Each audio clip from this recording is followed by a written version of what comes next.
మనకు ఎన్నికల తర్వాత ఫలితాలు తెలుస్తాయి. కానీ దీనికి సంబంధించి 10 ఏళ్ళు మీరు ఏం చేయలేదని బీఆర్ఎస్ను విమర్శిస్తున్న క్రమంలో 22, 23 నెలలుగా మీరు అధికారంలో ఉన్నారు కదా, మరి జూబ్లీహిల్స్కి ఏం చేశారు, ఇప్పుడు ఏం చేయబోతున్నారు అని చెప్పిన సమస్యలన్నీ పరిష్కారం చేయడానికి మీకు సమయం ఉండే కానీ మీరు చేయలేకపోయారు, ఏం చెప్తారు? వారు ఇప్పుడే మాట్లాడుతూ కొన్ని విషయాలు చాలా స్పష్టంగా చెప్పారు. ఏదైతే సెంటిమెంట్ రాజకీయాలు దయచేసి చేయకండి అని దాన్ని ముందుగా మనందరం కూడా నేను అదే చెప్తున్నా. మేము కాంగ్రెస్ పార్టీ నాయకులు కానీ మంత్రులు కానీ చెప్పేది అదే, ఎలక్షన్ గా చూద్దాం, దయచేసి ఈ సెంటిమెంట్ రాజకీయాలు ఎలక్షన్ లో వాడకండి అనేది.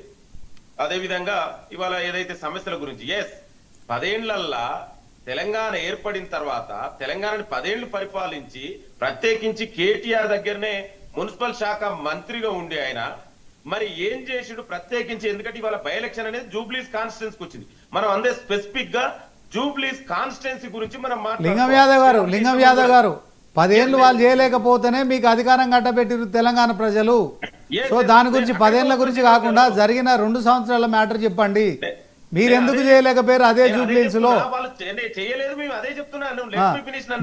మీకు ఆయన చనిపోయిన తర్వాత 6 నెలల్లో వస్తున్న ఎన్నిక. రోడ్లు అస్తవ్యస్తంగా ఉన్నాయి, డ్రైనేజ్ సిస్టమ్ లేదు, వర్షం వస్తే ఇవాళ కాలనీలకు నీళ్లు వస్తున్నాయి, ప్రజలు ఇబ్బంది పడుతున్నారు అనేది ఇవాళ గౌరవ ముఖ్యమంత్రి రేవంత్ రెడ్డి గారు ఇవాళ హైదరాబాద్ ఒక గ్లోబల్ సిటీకి ఎదుగుతుంది.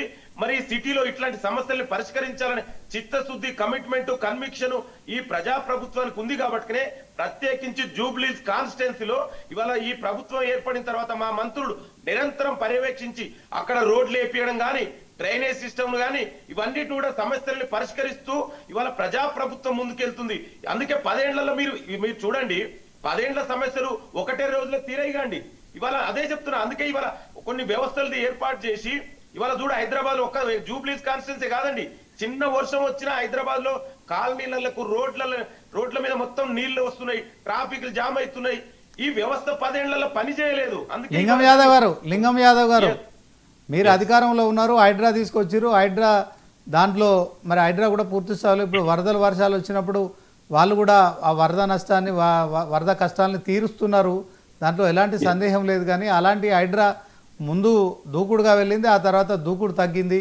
సో దీనికి మీరే హైడ్రా కమిషనర్ కావచ్చు, హైడ్రా అధికారాలు ఇచ్చారు కానీ అవి నామమాత్రంగానే ఉంటున్నాయని చెప్పి కూడా హైడ్రా వస్తే ఇప్పుడు మీ బుల్డోజర్ మీ ఇళ్లను కూల్చేస్తుందని బీఆర్ఎస్ ప్రచారం చేస్తుంది. దీన్ని ఎట్లా చూస్తారు చెప్పండి? అండి ఇవాళ తెలంగాణ ప్రజలు అందరూ అర్థం చేసుకుంటారు. వీళ్ళు అదే చెప్తున్నా, వీళ్ళు ఎంతసేపు సెంటిమెంట్ రాజకీయ అదే జూబ్లీహిల్స్ లో మీరు కూల్చివేతలు పాల్పడ్డారు. నేను అదే చెప్తున్నాండి, వీళ్ళు చెప్పే ఇవాళ ప్రజలకు అర్థమవుతుంది కదా హైడ్రా ఎంత ఇంపార్టెంటో. నిజమైన పేదలు ఎక్కడైనా ఇల్లు కోల్పోతే వాళ్ళకి ఫేర్ కాంపెన్సేషన్ ఇవ్వడానికి లేదా బెటర్ ఇంకేదన్నా సలహాలు ఇవ్వమంటే మీరు అది ఇవ్వండి, అంతే తప్ప మీరు మీ ప్రభుత్వాల్లో మరి 2014లో ఎన్ని చెరువులు ఉండే, ఎన్ని నాలాలు ఉండే, ప్రభుత్వ భూములు ఎన్ని అండి హైదరాబాద్ సరౌండింగ్ సిటీ ఏరియాలో?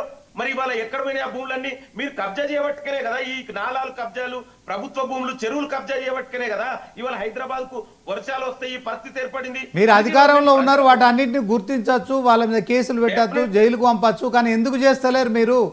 అప్పుడెప్పుడో జరిగిన దాన్ని ఇప్పటికి ఇంకెన్ని రోజులు చెప్పుకుంటూ అవుతారు? లింగం యాదవ్ గారు, కాంగ్రెస్ పార్టీ ఇప్పుడు అధికారంలో ఉంది, మీరు ప్రభుత్వంలో ఉన్నారు, మీరు ఆ విషయం మర్చిపోయి మరొకసారి ప్రతిపక్షంలో ఉన్నట్టు మీరు ఎందుకు విమర్శలు చేస్తున్నారు? చర్యలు ఎందుకు తీసుకుంటున్నారు చెప్పండి? ఇది విమర్శలు కాదండి, అంటే ప్రభుత్వం ఏర్పడిన తర్వాత 1 ఏళ్ల వీళ్ళు 10 ఏళ్ల చేసినటువంటి నిర్లక్ష్యం, 10 ఏళ్ల విధ్వంసం ఒక రోజులో అవుతుందా అండి? రోజు కెనాట్ బిల్ 1 డే. మేము చేస్తున్నాం, అదే చెప్తున్నాం కదా. మీరు పెట్టి కోడిగుడ్డు మీద ఈకలేనట్టు విమర్శించుకుంటా రెచ్చగొట్టే సెంటిమెంట్ రాజకీయాలు మీరు చేస్తున్నారు. అందుకే మేము అడుగుతున్నాం కదా, జూబ్లీహిల్స్ కు మేము ఏం చేసినాం 20 నెలల కాలంలో? 10 ఏళ్లలో మీరేం చేసిరు? ఓట్లు అడిగే దమ్ముందా? 10 ఏళ్లు ముఖ్యమంత్రి ఉన్న పవన్ గారు అభివృద్ధి పేరు మీద 60 ఏళ్ళు జూబ్లీహిల్స్ ని కానీ హైదరాబాద్ ని కానీ ఎక్కడా పట్టించుకోకుండా దరిద్రాన్ని తయారు చేసింది వీళ్ళు. అదే వీళ్ళు ఎవరైతే పర్మిషన్స్ ఇచ్చిండ్రో ఆ పర్మిషన్ ఇచ్చిన ఇంట్లోనే వీళ్ళు ఇప్పుడు హైడ్రా పేరుతోటి కూలుస్తున్నారు తప్ప వాళ్ళు హైదరాబాద్ కానీ జూబ్లీహిల్స్ కానీ తెలంగాణకు కానీ ఏం చేసింది లేదు. ఏం చేయలేదండి 10 ఏళ్లలో కేసీఆర్ గారు అక్కడ వెంగళరావు నగర్ లా చెస్ట్ హాస్పిటల్ ను 900 కోట్లతోటి 1000 పడకల ఆసుపత్రిగా తీర్చిదిద్దింది ఎవరు? కేసీఆర్ గారు కాదా? అంబేద్కర్ స్టడీ సర్కిల్ రైమత్ నగర్ లో కట్టింది కేసీఆర్ గారు కాదా? ప్రభుత్వ కళాశాలలల్లా, ప్రభుత్వ పాఠశాలలల్లా పాఠశాలను పునరుద్ధరించి మరుగుదొడ్లను కట్టించింది కేసీఆర్ గారు కాదా?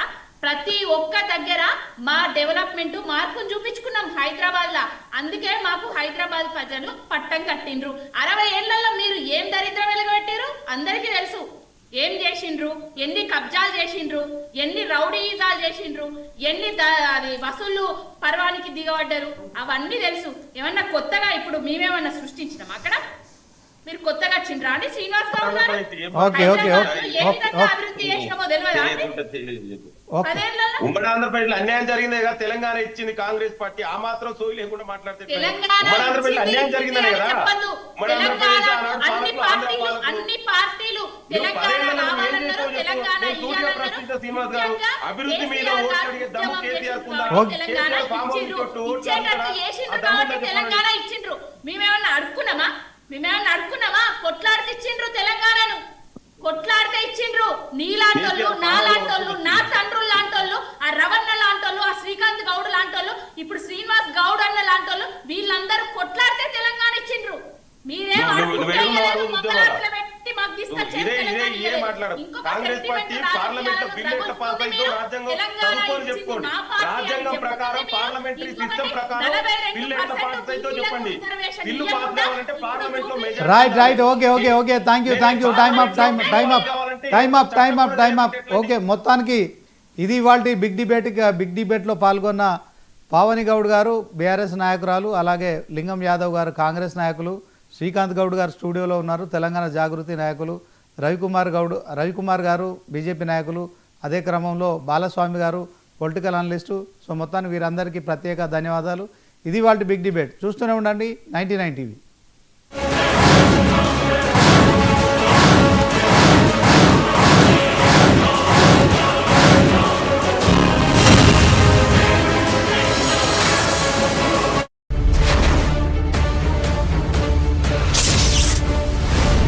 ఈ రోజు జూబ్లీ హిల్స్ లో జరుగుతున్న ఎలక్షన్ ఏదైతే ఉన్నదో కారుకు బుల్డోజర్ కు జరుగుతున్నది.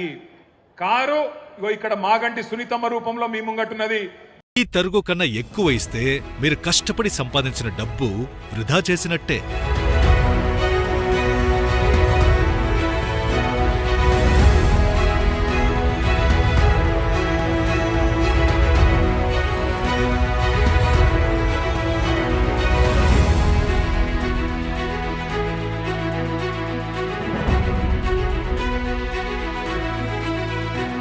లలితాలో నగలు కొనండి, ఎక్కువ డబ్బులు ఆదా చేయండి.